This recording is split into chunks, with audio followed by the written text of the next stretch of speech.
Hi. We can go over kind of what is being said right now and what where we're at and where we kind of think everything is at the moment. The we are so Mari and Amy and I have been talking with the governor's office as well, and really kind of sending frequent emails to make sure that this stays top of mind to ensure that we are able to kind of get you guys the answers that you need. And they are responding. So at the moment, we have been told that kind of end of day-ish tomorrow, we should have clarification. They let me know that the wedding industry is complex, and thus the rules and the guidelines that they're putting together take a level of complexity. So I was glad to hear that they do recognize that, given the number of events that can go into an event or a wedding. It's usually not just like one thing. So, but what we can do is talk about kind of what's been said so far and where everybody's at. And if you guys have specific questions, you can put them into the chat box, and I'm happy to let you know kind of where we are at and what we've heard so far. I know that Mari is going to organize another webinar as soon as we get the points of clarification from them. It sounds as though they have a team together and they're putting together a pretty thorough explanation for events. And you know, there'll still be questions, I'm sure, because there always are, but hopefully that can also offer some insight as well. So one thing also that I just want to touch on that a lot of people have been asking is, okay, Mari says, yep, have the Saturday 10 a.m. Zoom scheduled in case the timing works and we have clarification by then. So make sure that that is marked on calendars as well. And I saw, because Mari let me know the last time we did a Saturday morning about the 9 o'clock Sesame Street Town Hall, there's another one for COVID this weekend. So this will be a nice little cap off after that. Okay, so one thing that a number of people have been asking me pretty much every day is, you know, what happens if an event goes forward and it's not in compliance? Maybe your client is just pushing really hard, or maybe you get to an event and all of a sudden there's way more people there, or they're not maintaining social distancing, and it's a wedding day. So like, you don't want to be that person that leaves. And that's understandable. That's an awkward position to be in. And so kind of what happens in that situation? I foresee that happening. I've heard that already has happened to wedding vendors. And so it's good to kind of be prepared for what you can do there. You know, that's part of updating your contracts and making sure that you guys have that language in there that gives you the right to do so that you don't have a client coming back and saying, you told some of my guests they had to leave, you were in my wedding twice, because the first time was because of COVID, so now you have to pay me. And so do make sure that you have that language in there. If you don't enforce it and it is discovered to some degree, let's say that somebody were to get sick and then it has to be reported. One thing that was telling in an email that I received from the governor's office yesterday, it was, it kind of gave my dad a little chuckle, you know, because he's a litigator, so he reads into every word. And he said, you know, at least now we know kind of what they're thinking and where their mind is at. But they did allude to the fact that if somebody reports that they get sick, that they will be doing contact tracing, and that could lead back to if they were at an event. And if they were at an event, then they would be seeking the name of all of the vendors involved, as well as all of the guests that were at the event. And then you could end up in a situation where you inadvertently have been reported for having or being involved in an event that is in violation of the law. So in that instance, you could end up facing whatever the penalties are that are currently in place under the executive order. I think that if you violate, I believe it's a misdemeanor. If you force or put an employee in the situation where they have to violate, it's a gross misdemeanor. And so you are facing that potential issue. And that could come through inadvertent contract tracing, which it sounds as though they are at least entertaining. The other side of it is that if a guest were to get sick and they decide, well, none of our guests are sick, none of our family's sick, it must have been one of the vendors. And then they come after you for that, even though that would be an incredibly difficult thing to prove, they could still start some type of legal proceeding kind of claiming that.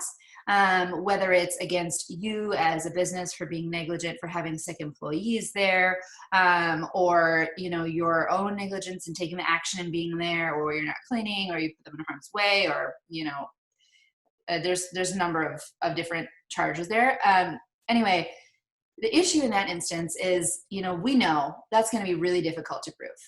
However, you still are going to have to report it to your insurance company. And I was talking with a few different insurance providers yesterday because I wanted to get kind of a broad level on what it is that they're doing. And right now, well, there are different riders that you could add to your insurance policies that have to do with things like COVID and the pandemic. They, were pretty upfront with me in saying that they have yet to see a claim, even with those type of riders, that would receive coverage. And in addition to that, that they would reserve the right to not only deny coverage, but depending on the intentional violation or intentional kind of search for a loophole to get around the system, that they could drop you. And that would make it really difficult for you to seek other insurance. So I think kind of going in eyes wide open, that gives you a good position when you're talking with your clients to explain to them, why it is that you need to be able to enforce the government regulations as you know them for your event. The other thing that I wanted to mention here is, so that covers the contract tracing and the insurance. Another comment that I wanted to address before we just kind of talk about what is seen at the moment as being inferred from the executive order's deed and the comment during the press conference is rescheduling fees. So there have been a number of questions about rescheduling fees as well.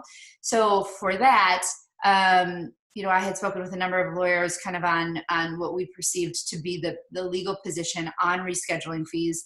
And people were fairly consistent in their thoughts on rescheduling fees. You get a little bit of deviation from those lawyers who have experience litigating versus transactional lawyers, because litigators just tend to think in a more broad catastrophic way, just because we kind of see the vicious side of things. But then I went and I spoke with a recently retired judge who was a longstanding member of the judiciary. And the reason why I spoke with him and why he agreed to speak with me is that he won't hear any of the COVID cases because he's no longer on the bench. But very insightful. He's known on a national level, and he's a great judge. He really is. And so when we were talking through rescheduling fees in different scenarios, he acknowledged that this is kind of an unprecedented time. If you decided that you wanted to do kind of any of your own research, or if any of you have, other attorneys who you work with and you want to talk with them about it, he did mention that if you are looking for any type of precedent as to how matters may play out if they actually were to reach a court system or mediation or something like that, that he would strongly recommend looking at the aftermath of Hurricane Katrina. Now, that's a totally different kind of legal system down there. But in our recent lifetimes, that's pretty much the only kind of catastrophe that for a long period of time affected business industries such as events. And so he suggested that there might be some case law around that that could be used when looking at how things may be handled if you do find yourself in a situation where you do want to press it and you do think that you want to end up in court, that whichever attorney you are working with at that point, to suggest looking into kind of how matters were handled during that aftermath. So I would comment on that. The other thing that I would comment on is the purpose of your contract. Excuse me, it's allergies. I promise I'm not sick over here.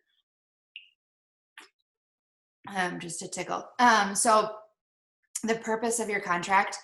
Now, one thing that we've been hearing like all over the place and coming from other states as well is this argument of frustration of purpose and frustration of contract as a basis for getting out of a contract. And that is an argument that's going to persist even with the opening up of events, because the 25% max capacity at the moment, which we'll get into, that still is significantly different than if you know that, you signed up to host a 350 person event.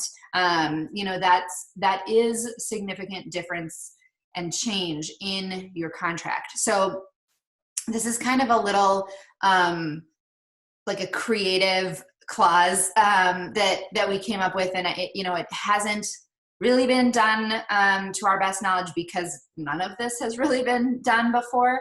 But I talked through this again with other legal minds and members of the judiciary, and there's some basis here for it. It doesn't hurt having it in your contract and all. It could actually end up kind of saving you in some of these situations, is actually outlining in your contract the purpose for your services. And for a wedding, for example, instead of using the words like reception or wedding day or wedding events, using the language that the purpose is to provide space for or photograph the, take video footage of the, provide floral for, and have it be the act of marriage. Because arguably the act of marriage only requires 3 people, right? It requires the couple and it requires the officiant. And so if you are going into it and your purpose of your services is to provide X for the act of marriage, that at least takes some wind out of their sails if they're arguing that the purpose itself is frustrated. And you would want to kind of go through your contracts and tweak the language throughout so that it allows for deviation when you're looking at those numbers, when you're looking at the purpose, and just kind of making sure all of the wording is tweaked enough that the purpose remains the services for the act of marriage, and the other details are details that can be adjusted throughout the process. And that's just kind of another little thing to have in there, both in any rescheduling addendums that you are doing, as well as, any of your future contracts too. So do work with whomever it is that you work with. Obviously, I'm happy to answer questions, but I would consider entertaining that as some language that can help combat the frustration of purpose argument. Okay, so the current executive orders. I'm sure that we were all watching the Walls press conference, the most recent one, where, leading up to that conference, they had clearly defined wedding ceremonies to be under that religious kind of exemption. And then they had everything else related to the wedding was considered social gathering as far as that grid goes. And through this entire press conference, that remained the same until one of the reporters asked about the reception. And at that point, the gentleman speaking at the time, it was not Walls, but kind of like vaguely alluded to, oh, well, I guess, great question. Thanks for asking that. I guess it would be, the event venues at the entertainment venues and the restaurants, and, it's kind of like, ugh. And so that led to just an incredible level of confusion. And we went through the executive order and kind of like pieced it apart bit by bit and broke out all of the different pieces to a wedding. And I have sent them in the request for clarification. I have in fact sent them a full breakout of a wedding, the rehearsal dinner, the day getting ready, the ceremony itself, the cocktail hour, the reception, if there is an after party, and then the brunch the next morning, and have also explained all of the different places that these could take place. So that is what they're working on at the moment. I've also sent specific questions to them, and I can let you know some of those questions just in case you guys have any others. I'm happy to send another email today just in case they can make sure that those are included in whatever they provide us with hopefully by end of day tomorrow.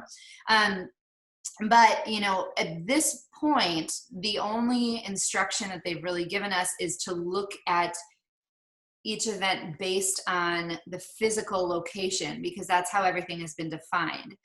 So, at this point, if you were going into a ceremony, it would have still fallen under that kind of religious exemption of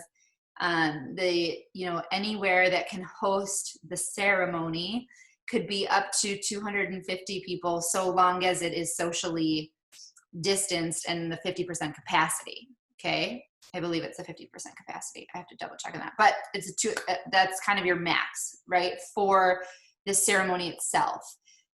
But then you got to dial it back down. I hate the word dial right now. I'm sorry that I just used that, but I did. But you got to take it back down for the actual reception portion, where you're looking at maximum of 25% capacity based on the number that the fire marshal has said you can have in your space.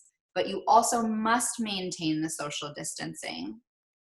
And whatever that number amounts to, that is the actual number that you can have in there, including all of your vendors. So my math was really bad last Saturday morning, and I said 12-foot squares. But when I drew it out of my mind and was talking through it with one of you, I was like, no, 6-foot squares.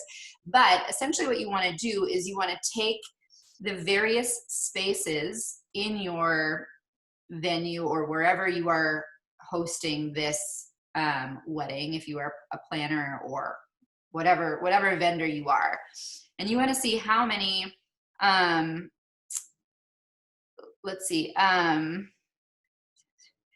yes, we can absolutely send out a link to this, not a problem. I just send it over to my editor after this. They'll put a disclaimer on there and then I can send it to you guys. Yeah, that's no problem at all. Thank you. It's my pleasure.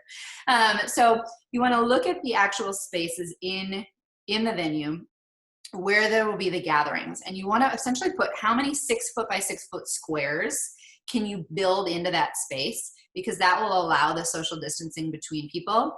And then that is kind of your maximum capacity for socially distanced people in that space.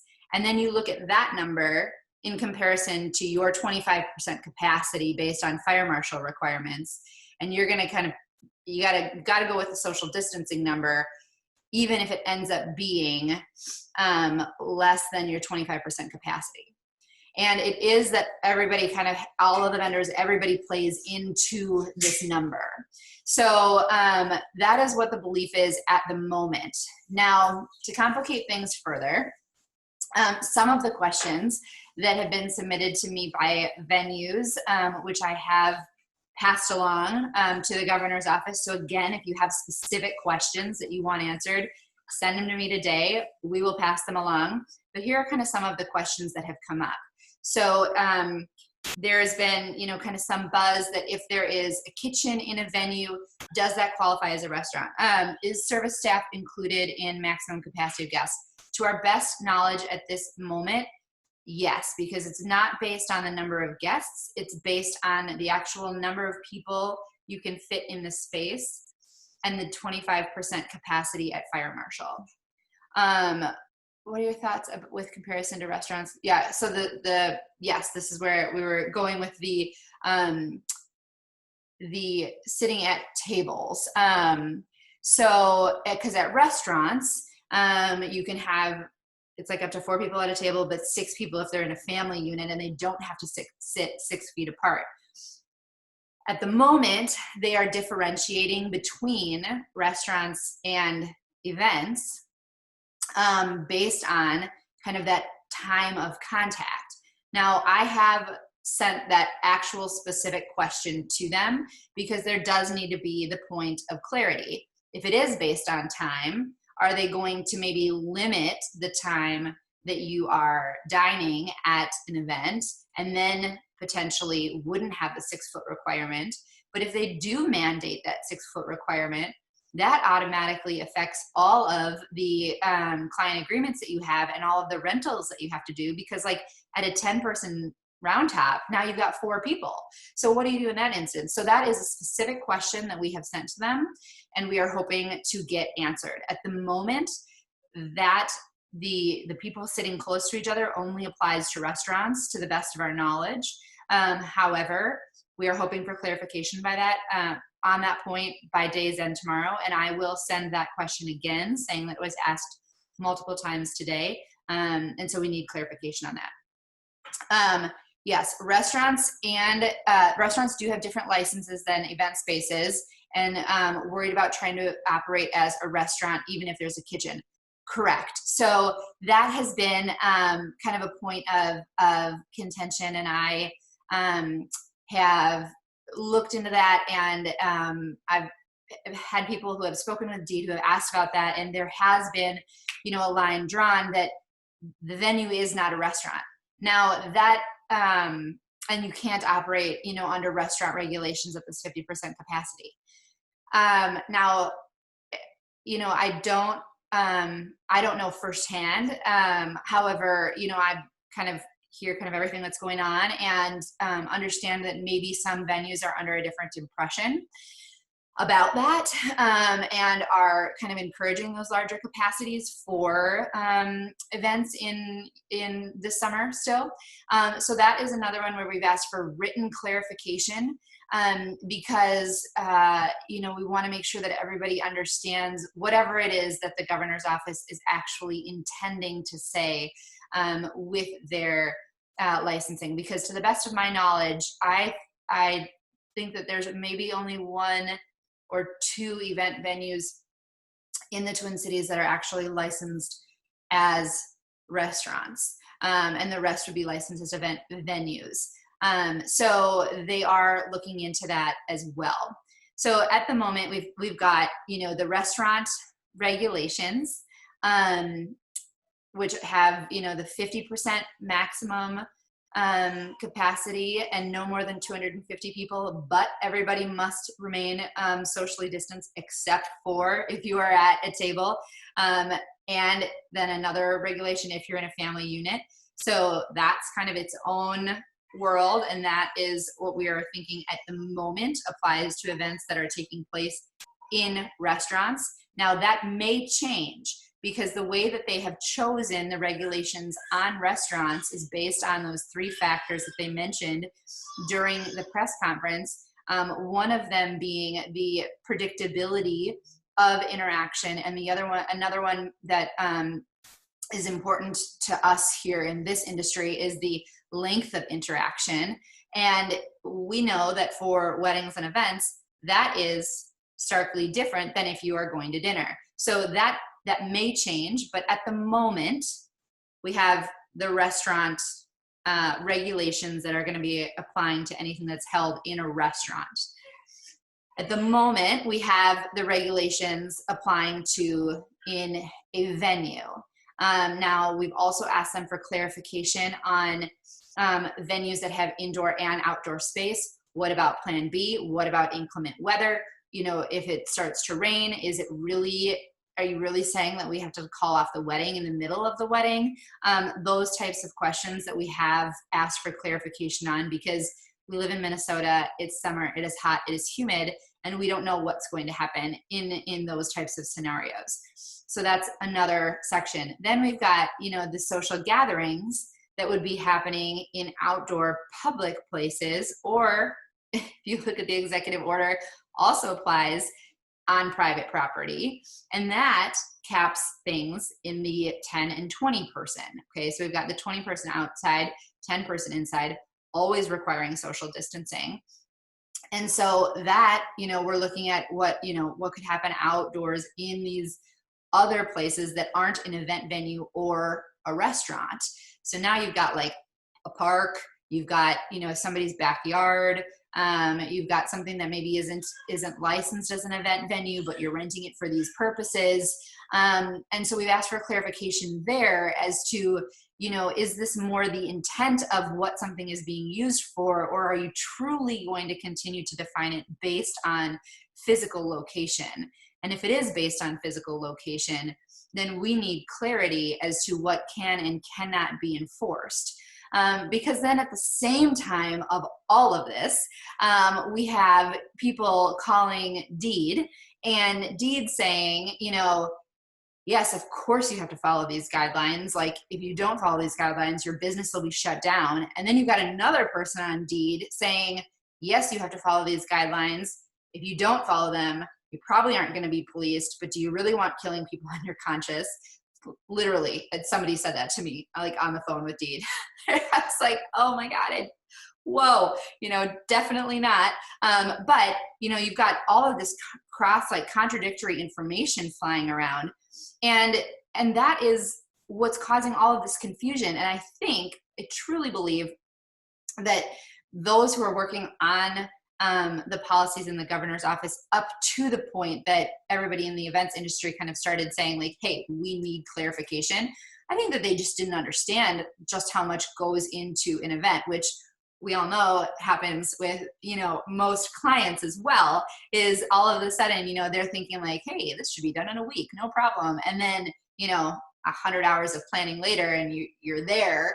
But that is kind of an issue that we are dealing with. So at this point, as of today, we are looking at events being managed based on the actual physical location and how that is defined in the executive order.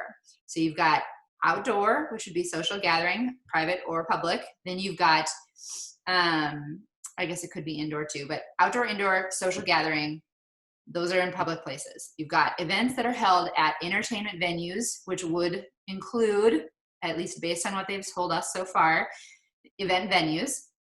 And then you've also got the ceremony regulations, and you've got the restaurant regulations. So 4 different bodies of regulations together, which could significantly impact the way that weddings and events are planned.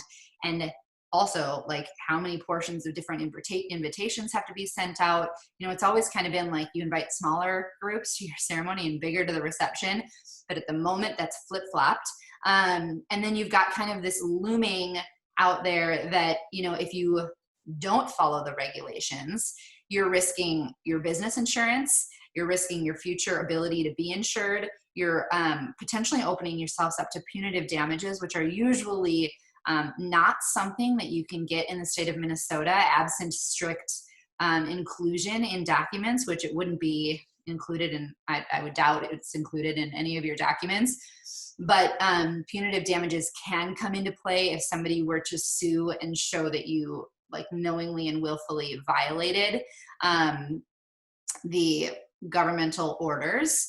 And that can come in the showing of, you know, client explained everything, vendor disagreed, knowing, willful, blah, blah, blah. So now I should say punitive damages, again, really, really hard to prove up. However, it doesn't mean that they can't try.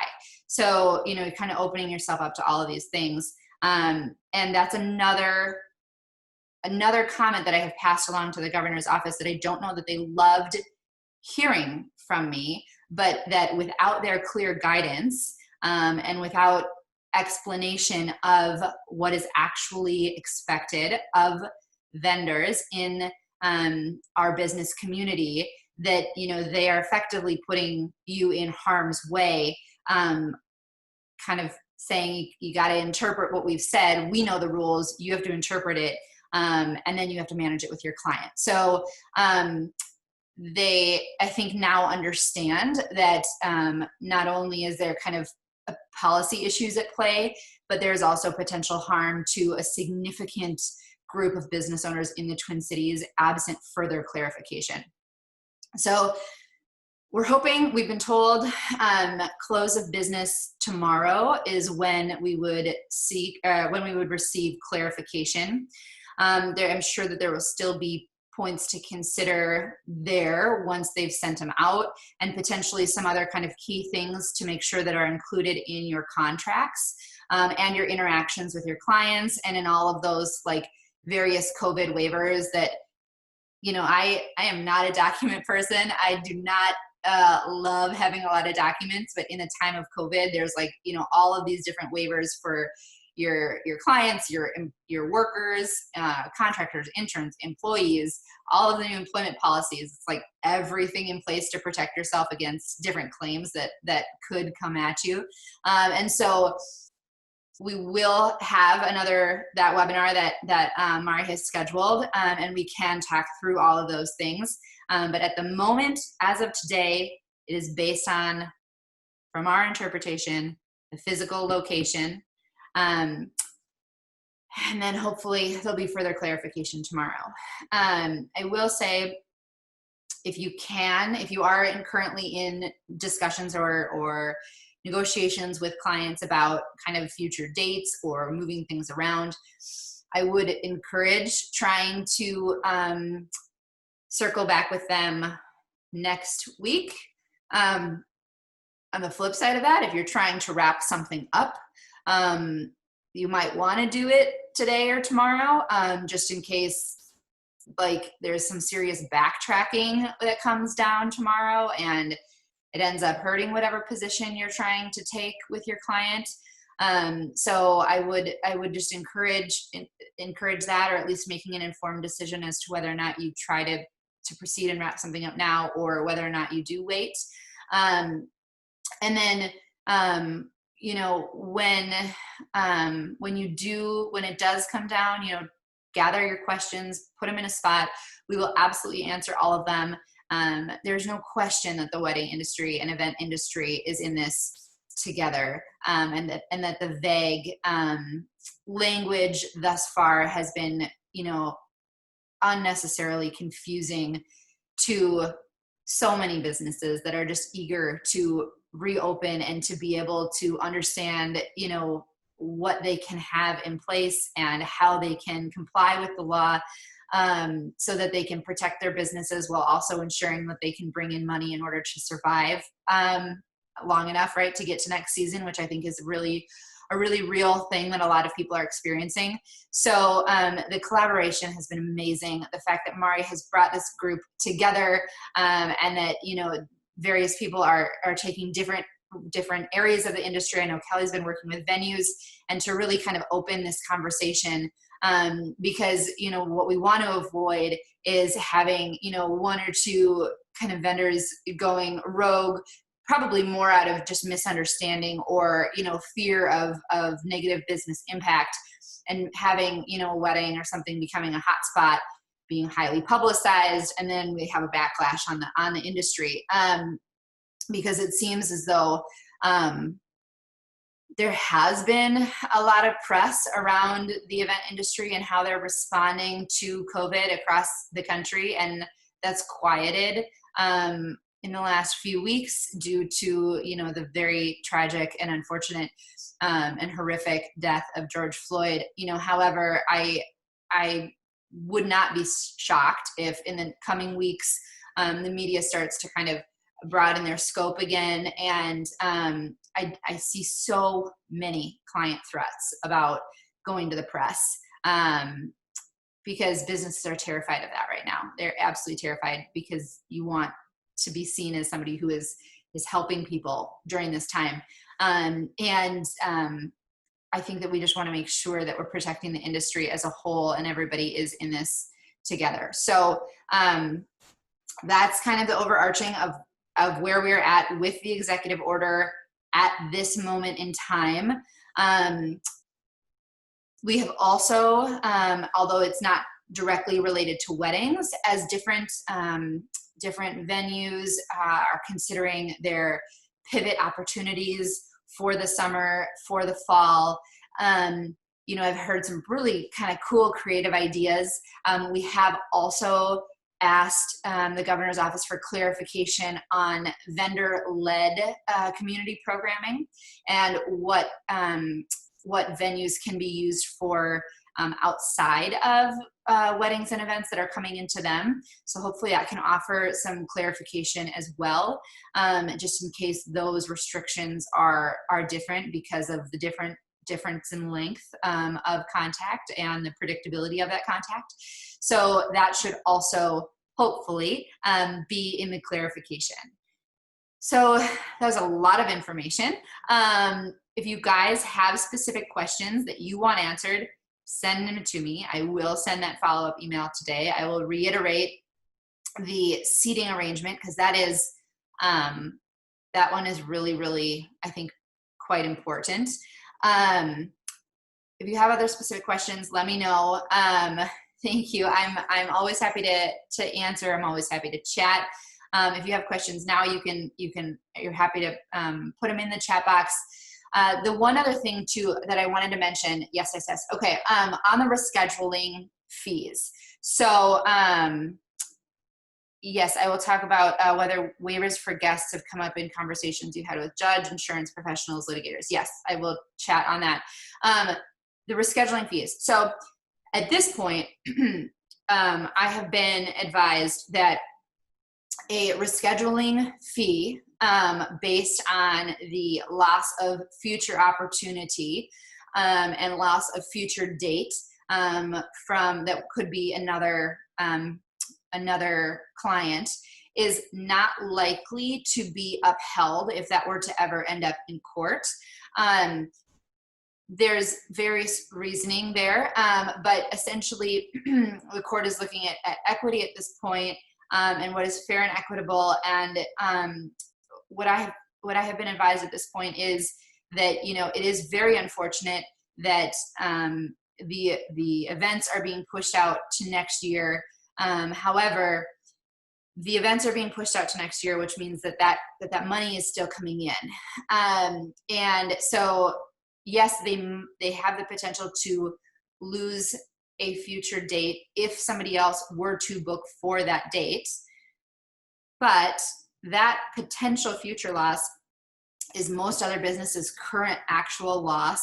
And so from what I've been told, that would not be an incredibly sympathetic argument for a rescheduling fee. Now, what I have been also told is that if you have fixed fees that are going to be added on due to preparedness plans or policies that you've put in place, that those may be able to be upheld, especially if you put them into rescheduling agreements or if you're putting them into future contracts. So like, let's say, so Two Betties is a fantastic cleaning company. If you guys are aware of them, they do cleaning, but they also are doing these like cleaning packages that they're selling to small businesses who need to have them on hand to clean in between different events. So let's say that you're going to have an all-day event at Pica. And in the morning, you've got, okay, they're coming in, they're doing breakfast, and then you have a time when, hair and makeup gets there. Then you've got a time when, food gets there and floral gets there. And then you've got, the ceremony, the cocktail hour, the reception, and you want to clean in between all of those. let's say that you have contracted with Two Betties, and Two Betties says, okay, for the day, I will be there for, I will have staff on site to clean constantly so that you, venue team, don't have to worry about this. And our fee is going to be $350. You could likely include that fee and some administrative fee for facilitating that relationship in your future contracts, saying that this is a fee that is fixed. We can show it, we can prove it, and that is something that would likely be upheld compared to a rescheduling fee based on future lost opportunity. Okay, all right, some questions. Okay, so the waivers for the guests, let me just see if anything sorry, I got like aggressively close to the screen, you guys. Okay, and look at these other ones. Corporate events, seating questionable, generally not families, have a venue that's indoor and outdoor. How would venue staff handle actually telling guests they cannot come in? Yes, okay, and then rather than adding rescheduling fee to next year's events, is it safer to retain a cancellation fee on this year's original date and reschedule to next year? Or a cancellation fee is also frowned upon because the original contract is frustrated. Dancing's pretty much a no-go, we assume, other than a first dance, pairing dance. Okay, yes, and charge rescheduling fee, clients have happily paid it. Should I go back and refund that? No. So if a client is happily paying a rescheduling fee, that's totally fine, right? Like I would say if you are gonna ask about a rescheduling fee and they're willing to pay it, fantastic. If you have a situation in which the client is pushing back, like I've seen a lot come across my screen where the client or the client's parents are calling the vendor unethical and blah, blah, blah. In that situation, I would not necessarily try to push it, but if they agree to it, then they agree to it, and then that's fantastic. So you don't need to retroactively go back and refund anything, and you certainly can still ask for it. But if you get into a situation where somebody's being kind of testy about it, then you probably want to avoid pushing it in that way. And if you are going to continue to ask for rescheduling fees, it doesn't hurt to describe in there that the rescheduling fee has to do with, and then include some things in there rather than about lost opportunity. It has to do with, the adjustments that we're making for COVID. If we have to have extra team members there to ensure social distancing, if we have to make sure that the space is clean, blah, blah, blah. So, if you are working on that language, do talk with whomever it is who does your contracts and make sure that that's kind of tailored in there. But I would not say don't ask for it, but I would recommend perhaps not pushing it if it was not in your original contracts. Okay, so then, rather than the rescheduling fee, is it safer to retain cancellation? So as far as the cancellation fees go, so a lot of people have been also saying, I want my non-refundable deposit back. This can't happen. Frustration of purpose, impracticability, impossibility. In that situation, I did talk through that with the judge, and we kind of came up with the approach of, rather than saying like, no, this is a non-refundable deposit. We know that this event isn't going to happen, but you gave it to us, and we're keeping it no matter what. That approach is not likely to be well received if you were ever to end up in a dispute with them. However, another approach that we've been encouraging with our clients and has been well received is, this, we believe that we have the right to enforce our contract as is. However, we understand that this is an emotional time, that there's heightened sensitivity around finances right now, and we want to work with you to come up with a resolution. So, although we don't believe that we're necessarily obligated to refund you a non-refundable deposit based on the fact that now weddings and events can go forward, I am willing to work towards a resolution by offering to refund you your deposit less an hourly amount for all of the work that I've done to date on this contract. So let's say that you are a venue and it says, you know, that you, this is kind of the package, and any extra meetings are billed at, you know, I don't know, $100 an hour. In that instance, you can show them, okay, your deposit was, you know, $2,000 to date, you know, doing the walkthrough, doing some floor planning, doing communication back and forth, talking with your other vendors, working to resolve this. I've put in, you know, 16 hours of time. So, you know, we're willing to refund you your deposit of $2,000 less the $1,600 of time that I've already put into this. So we'll give you back $400. That is something that we really believe would be upheld if it were to ever end up in court.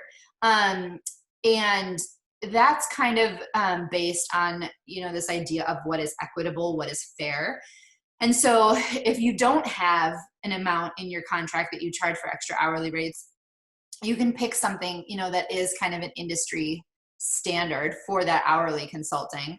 You know, I've seen it range really for the consulting side of things, not the physical services. I've seen it range, you know, anywhere from $65 to like $125 on consulting. So you can have it in, you know, in a range and have it be an industry standard. And that is truly, I believe that if you were to end up in court in a situation like this, a judge would say, okay, you've already put this time in.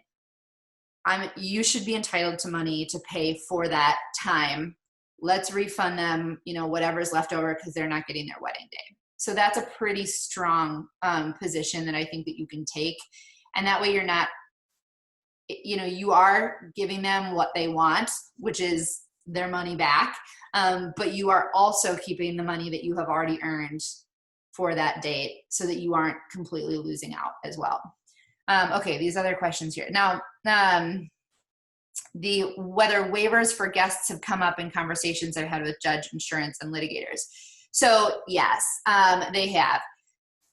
I have some vendors who want just the clients themselves to be signing the waivers. Then I also have clients who want every person that comes through the door to sign a waiver on like an iPad type of situation. Here's what we say about the waivers. Definitely do a waiver if it is something that you feel strongly about. Will a waiver completely stand up in court? Is it bulletproof? Every lawyer will tell you, or should tell you, that nothing is bulletproof.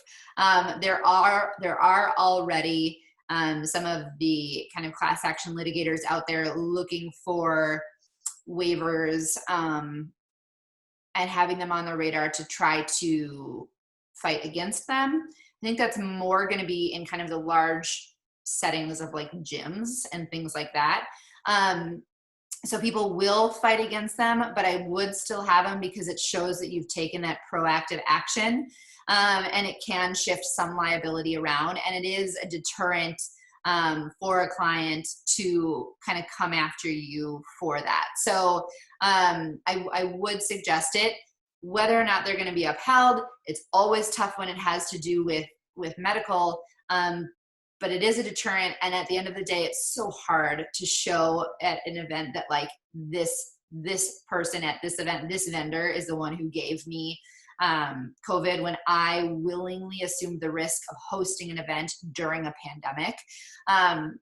You know, I would gladly defend any of you in a case like that. But you know, it is still a precaution to take. So I would have it same way that I would have, you know, your workers sign all of the various waivers and the policies that we've talked about in other webinars as well. Okay, so corporate events, seating questionable, venue, indoor, outdoor. How would venue staff handle telling guests they can't come in? So actually, one of the requirements under the communal spaces in the executive order is that you have signage posted. And technically, you know, even though you are an entertainment venue, there are communal spaces in the entertainment venue itself. And so you do want to have signage posted that kind of is like disclaimer signage. Like, hey, you're coming in at your own risk. You're releasing us from liability if you're in here, and that's on you, you know. And so I think what you could do is you could have, you know, work with one of the great stationers around town and come up with some really, you know, nice looking signage that you could have at the events that actually, you know, it says that, you know, you can put up as soon as you're at capacity, and do kind of like a clicker, you know, clicker thing. Throwing it way back to college days, but like think about like going to clubs or something, you know, and they're like, nope, we're at capacity. You know, when somebody's out, then you can come in. And I think that would be a classy way to handle that type of situation. Also, in that instance, also with corporate events too, you still want to have that language in your contract that they're kind of assuming the liability and the responsibility if you end up in any legal hot water because of the event. Does that fully protect you? Not necessarily if you're knowingly allowing an event that's in violation to continue, but it does protect you to a degree that you still may get sued, but you know, your client has signed something saying that they're going to pay for your legal fees if that does happen. So I think you can kind of have that double-edged protection there by having the structure in place with the clicker and the signage. And maybe that's a fixed fee, you guys, for all of the, like, you know, fees that you're adding in, is that you have an extra person, a contractor, or maybe with whatever planner you're working with, you have an extra body from them who's standing there doing the clicking and putting up the signs. And that could be a fixed fee that gets passed on to clients. But that is probably how I would handle that situation, because in all of this, there's a level of reasonability too. Like they can't expect all of us to be like superheroes with laser beams and be like, oh yeah, okay, I'm looking around, I see we are at capacity, we're good, everybody's 6 feet apart. That's completely unrealistic. But if you're taking a reasonable precaution, that's going to help be a defense for you if anything were to ever arise. And when I say defense, I'm thinking not just like you end up in court, right? There's a whole lot of stuff that you get to before you end up in court, right? Like maybe you end up in mediation. You know, in that instance, I likely can't mediate it because I'm so close to the industry. But you know, we have a great group of mediators who understand the industry, who are wonderful. You know, so you might end up there. I would encourage that before court. Small claims court is going to be bombarded, you know, or maybe you're just dealing with somebody who's saying, I'm going to go to all the news sources, you know. So in that instance, to have the fact that you've taken reasonable measures in place, that's going to be a defense that you can use on social media, with public relations, if it did get to mediation, or ultimately if it ended up in court. Dancing, pretty much a no-go, we assume, other than first dance, parent dances. Yeah, so yes, to my best knowledge.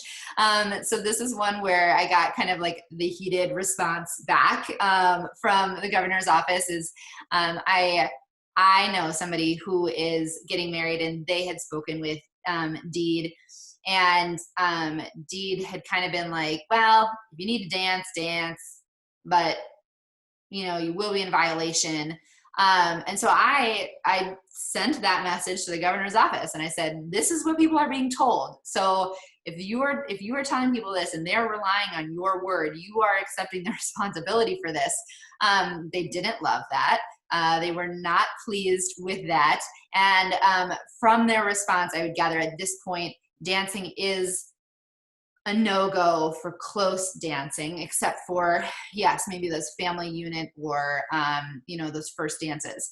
Now, I could imagine, you know, that everybody's pretty creative and you could come up with some kind of cool, like maybe some like cool decals that you put on the floor and everything is 6 feet apart, and you could like kind of make it a thing. It could be like the new donut wall or whatever, and make like a pretty cool looking dance floor with these decals that are 6 feet apart, and then you could still feasibly have a dance and people are just 6 feet apart. I'm sure that would go viral and it would probably be pretty trendy. But the standard dance that we think of with a packed dance floor, that is probably not going to fly at the moment. Okay.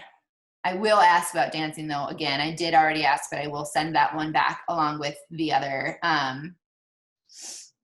questions here. Okay. Any other questions at the moment before we get further guidance tomorrow, or anything that you want me to send directly to governor's office?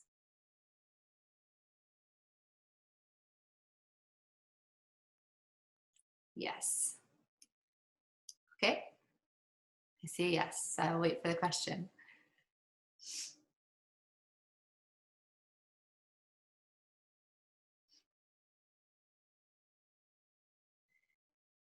Should we assume there will be no self-serve food or drink of any kind? Great question. I think based on everything that we've seen so far, they are leaning in that direction.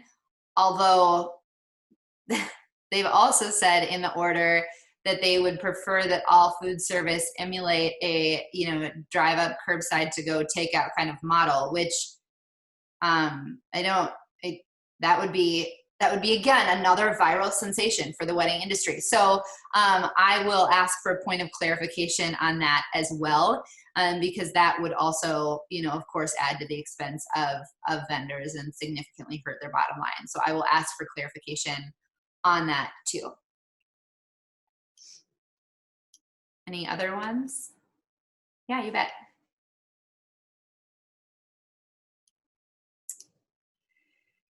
All right, guys, so we will reconvene. I have recorded this.